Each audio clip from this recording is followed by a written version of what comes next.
أعوذ بالله من الشيطان الرجيم بسم الله الرحمن الرحيم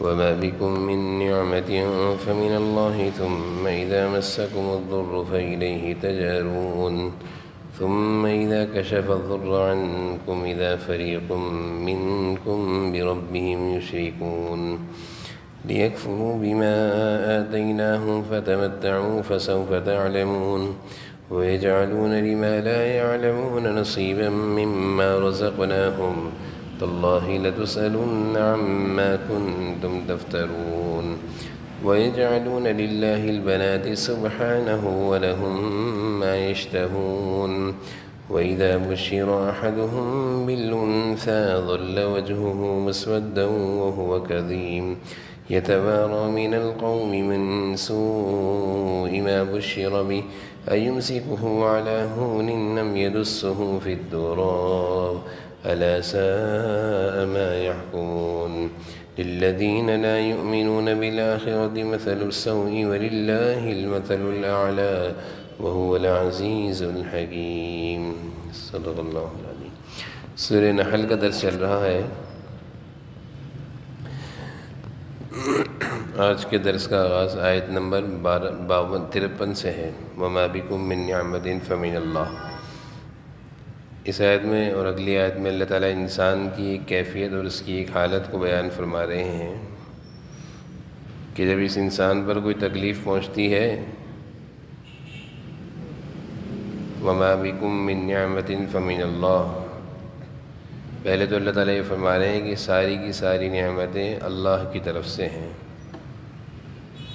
جو بھی نعمتیں تمہارے پاس ہیں فَمِنَ اللَّهِ، اللہ کی طرف سے ہیں۔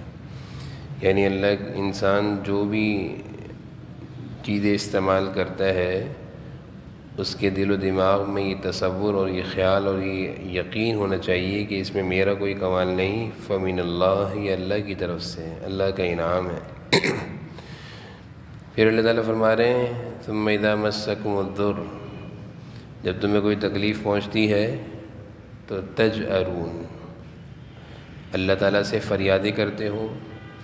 مسکم کہتے ہیں پہنچنا، چھونا، مسا چھونا، ضر مانے تکلیف، جب تمہیں کوئی تکلیف پہنچتی ہے، چھوتی ہے تمہیں آ کر، تو فَإِلَيْهِ تَجْأَرُونَ، فَإِلَيْهِ مانے اسی اللہ کی طرف، تجأرون فریادیں کرتے ہو، اسی اللہ سے فریادیں کرتے ہو۔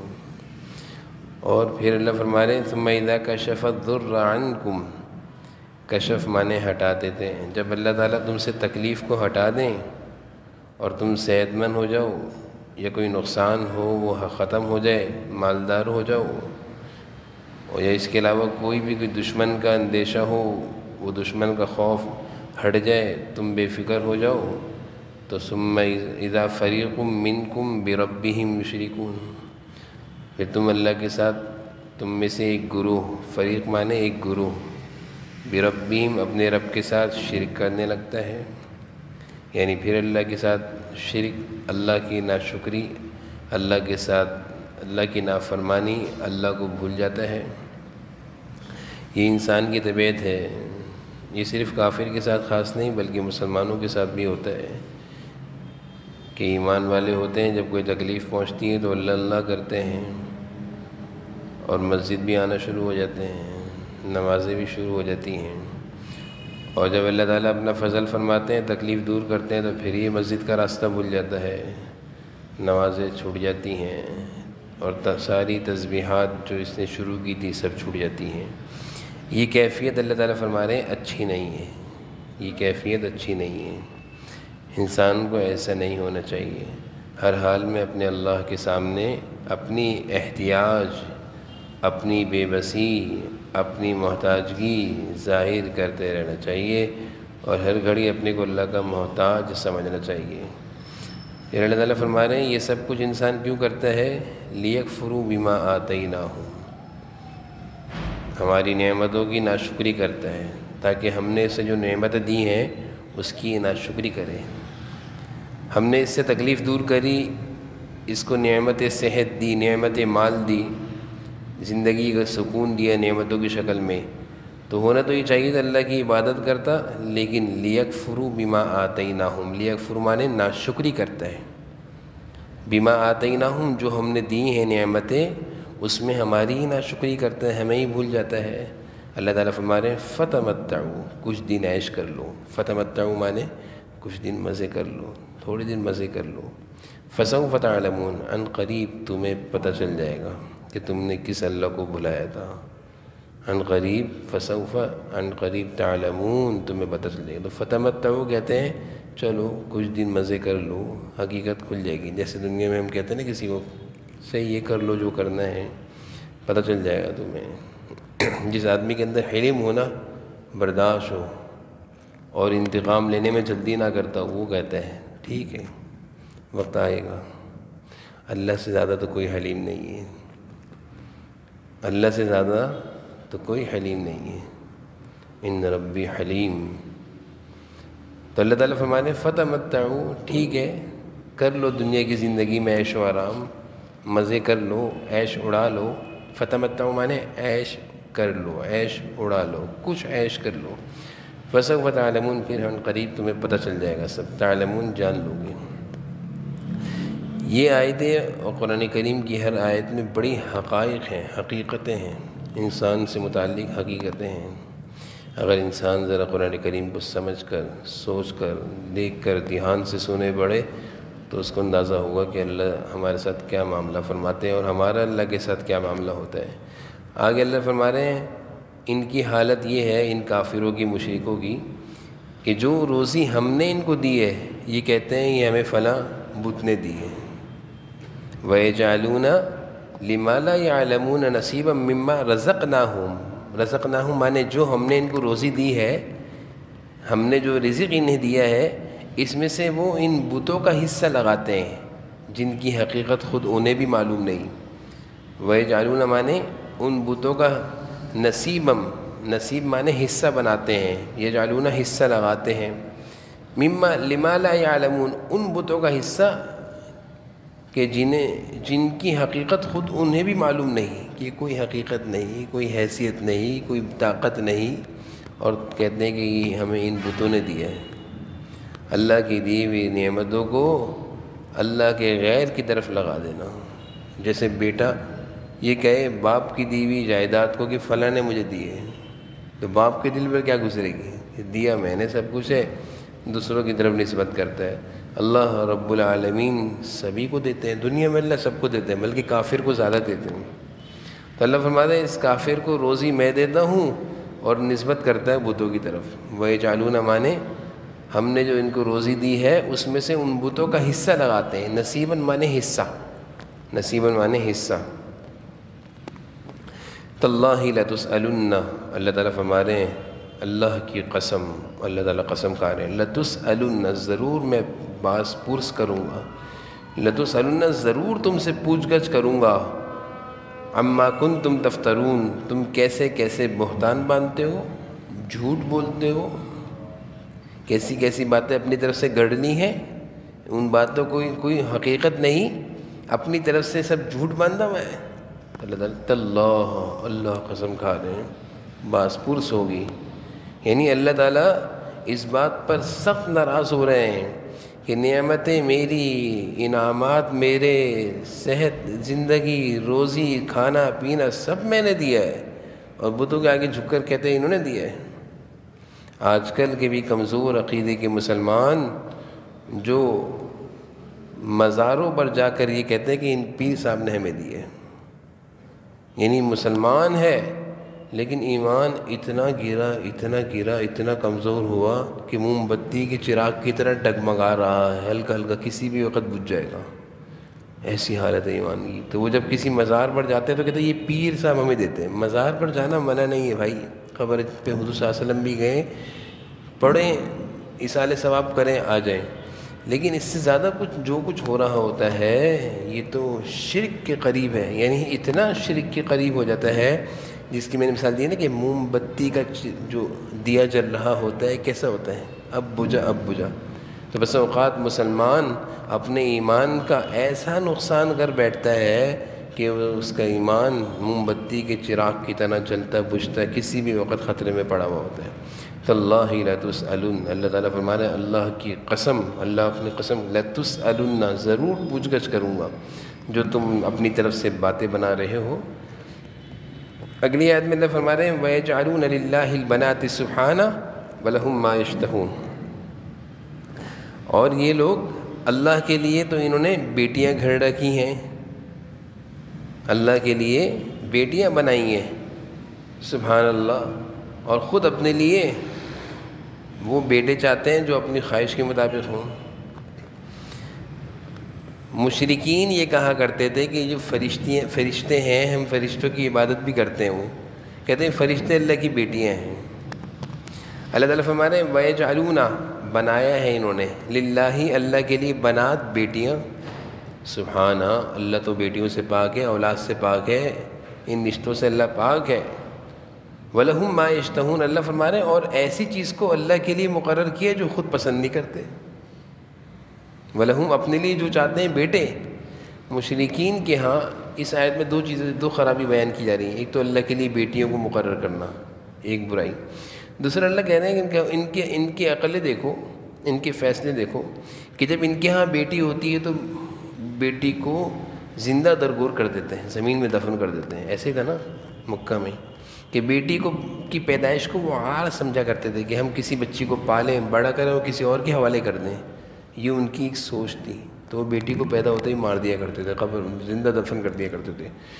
تو اللہ فرمانے خود تو بیٹیوں کی پیدائش کو پسند نہیں کرتے اور اپنے اللہ کے لیے بیٹیاں لگا رہے ہیں۔ سمجھنے والی بات ہے نا کہ جو چیز خود پسند نہیں اللہ کے لیے اس چیز کو لگا رہے ہیں۔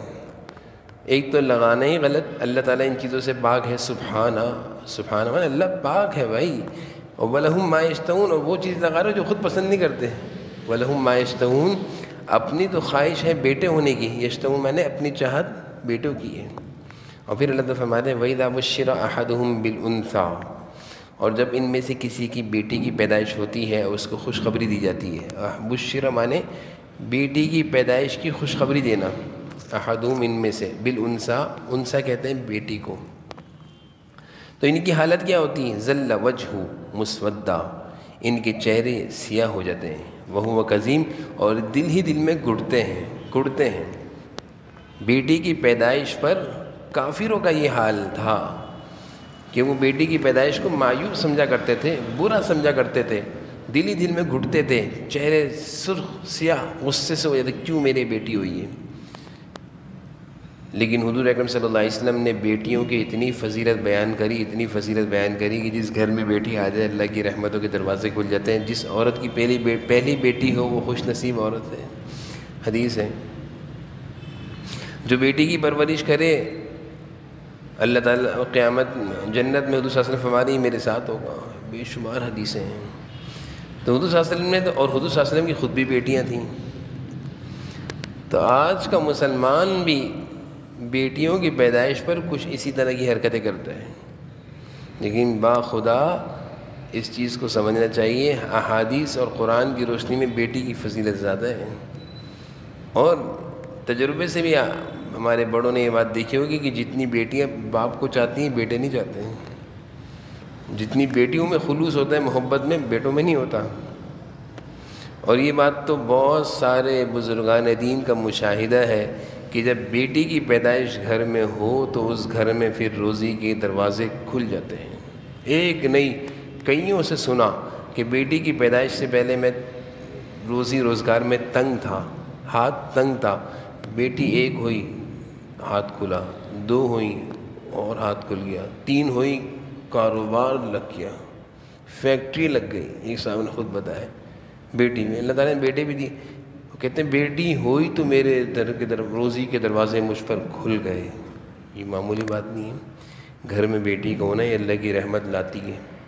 اللہ اس بیٹی کی برکت سے نا بہت ساری آفتوں مصیبتوں کو اس گھر سے ٹال دیتے ہیں، جس گھر میں بیٹی کی پرورش ہو رہی ہو محبت کے ساتھ۔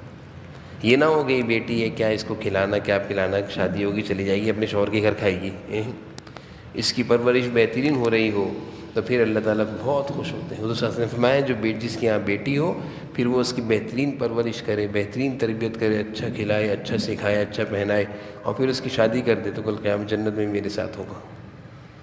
میرے ساتھ ہوگا، بیٹیوں پر بڑی وَإِذَا بُشِّرَ أَحَدُهُم بِالْأُنثىٰ، اور جب ان میں سے کسی کے یہاں بیٹی ہوتی ہے تو کیا ہوتا ہے، ظَلَّ وَجْهُهُ مُسْوَدًّا، ان کے چہرے کالے ہو جاتے ہیں غصے سے، مسودہ معنی کالے، وَهُوَ كَظِيمٌ، اندر ہی اندر گھٹ رہے ہوتے ہیں، کیوں ہو گئی بیٹی. يَتَوَارَى مِنَ الْقَوْمِ مِنْ سُوءِ مَا بُشِّرَ بِهِ أَيُمْسِكُهُ عَلَىٰ هُونٍ أَمْ يَدُسُّهُ فِي التُّرَابِ أَلَا سَاءَ مَا يَحْكُمُونَ. اس خوشخبری کو برا سمجھ کر لوگوں سے چھپتا ہے. یتوارا مانے من القوم، بیٹی کی پیدائش پر لوگوں سے چھپتا ہے. من سوء ما بشر بی، اس خوشخبری کو برا سمجھتا ہے. سوء مانے برا، بشر بھی خوشخبری کو، یعنی بیٹی پیدا ہوتی ہے، لوگ اللہ تعالیٰ معاف فرمائے مٹھائی بھی نہیں بانٹتے، اور اللہ تعالیٰ معاف فرمائے مبارکبادی بھی نہیں دیتے، گلے بھی نہیں لگتے. بیٹا وہ تو ڈانس بھی کرتے ہیں، ہم نے دیکھا ہے ہسپتال میں ڈانس کر رہے ہیں بیٹی کی خوشی میں، اور بیٹی ہوئی تو مٹھائی بھی نہیں، گلے بھی نہیں، چہرے پر مسکراہٹ بھی نہیں. مسلمان، اللہ تعالیٰ فرما رہے ہیں بھائی، قرآن حقیقت کھل کے بیان کر رہا ہے جو دیکھ رہے ہیں. یتوارا من القوم، یہ قوم سے، یہ خاندان کے لوگوں سے چھپتا ہے. کیا مبارکباد دینی؟ من سوء ما بشر بی، اس خوشخبری کو یہ سوء برا سمجھتا ہے، یعنی بیٹی کی خوشخبری کو، بیٹی کے آنے کو یہ برا سمجھ رہا ہے. ایمسکو علی ہون ام یدسہ فی التراب، اور پھر یہ کیا سوچتا ہے، اور یہ سوچتا ہے کہ یا تو ذلت برداشت کرو اور اسے اپنے پاس رہنے دو، یا اسے زمین میں گاڑ دو. ایمسکو، یہ سوچتا ہے. ایسا ہوتا تھا حضور صلی اللہ علیہ وسلم کی نبوت سے قبل. ایمسکو علی ہون، یہ کہتا تھا ایمسکو، اس کو ایسے روکے رکھو، علی ہون، اسی طرح ذلت برداشت کرو، اس کو پالو بڑا کرو، اس کو کہتے تھے ذلت. یہ ہمارے لیے علی ہون کہتے ہیں ذلت برداشت کرو. ام یدسو فی التراب، یا ذلت کہاں برداشت کریں گے اتنی، اس کو بچپن میں زمین میں گاڑ دو. یدسو مانے گاڑ دو، ایسا ہوتا تھا. حضور صلی اللہ علیہ وسلم نے وہ جگہ کی نشاندہی کری، اب تک بھی وہ جگہ موجود تھی کچھ عرصے تک. ایک ایسا قبرستان تھا جب بچیوں کو زندہ درگور کیا جاتا تھا. وہ قبرستان کافی عرصے ہم نے تو دیکھا، اب پتہ نہیں نئی تعمیر میں وہ قبرستان ختم کر دیا گیا ہو، لیکن کچھ سال قبل تک جب تک عمرے میں سفر میں گئے تو وہ قبرستان دیکھا کہ جہاں بچیوں کو زندہ درگور کیا جاتا تھا. جگہ تھی. بڑے عجیب عجیب واقعات ہیں. ایک ظالم کا واقعہ آتا ہے سیرت کی کتابوں میں کہ بچی پیدا ہوئی، بچی کو لے کر چلا، بچی پورے راستے کہتی رہی ابا کہاں لے جا رہے ہو، کہاں لے جا رہے ہو. معصوم بچی، وہ کھڈا کھودتا، پسینہ آتا، بچی اس کے پسینے کو صاف کرتی، ابا کو پسینہ آ رہا ہے، لیکن اس بچی کو کیا پتہ ہے اس کھڈے میں نے گرنا ہے. وہ چیختی رہے ابا کیا کر رہے ہیں. ایسے بڑے حالات ہیں. الا ساء ما یحکمون، اللہ فرما رہے ہیں کیسا فیصلہ کر رہا ہے، یہ کیسے بری بری باتیں کر رہا ہے کہ بچی پر برا مان رہا ہے. اللہ تعالیٰ ہمیں سمجھنے کی عمل کی توفیق.